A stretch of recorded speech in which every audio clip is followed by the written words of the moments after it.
At ngayong araw nga pala, naisipan namin ni Pinsan magluto ng sitaw. Tara! What's up mga kapinsan? Panibagong araw, panibagong luto na naman. Tara, samahan nyo kami.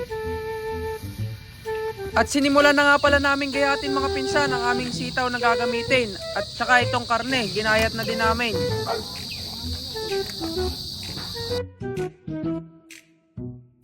Ganito lang pala ang tamang paghihimay at paggagayat ng karne at sitaw. Talagang may kasamang pagmamahal. Kitang-kita nyo naman yan mga pinsan. At huhugasan nga lang pala natin ito mga pinsan. At ginayat na nga din pala namin ang bawang at saka sibuyas.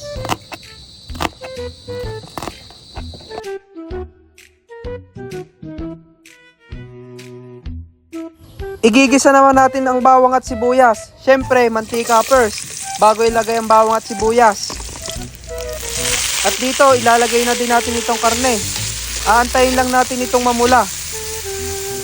Aantayin lang natin to mga pinsan mamula, bago natin ilagay yung ating sitaw. Aray ko! Takot na takot sa tilabsik ng mantika. Yan, pumula na ang ating karne mga pinsan. Ilagay naman natin itong sitaw. At nilagyan na ng tuyo. Bitchin. Paminta. Asukal. Halu-haluin lang natin hanggang sa ito'y mahalo. Mekos ba? Takluban lang natin mga pinsan hanggang sa kumulo. Open it.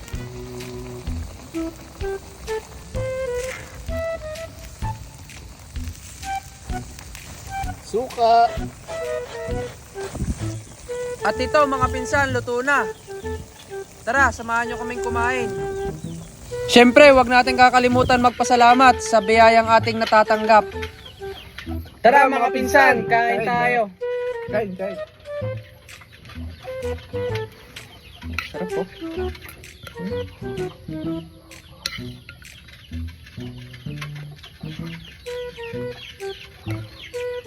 Yummy.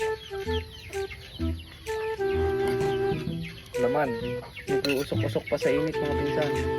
Sa sitaw oh.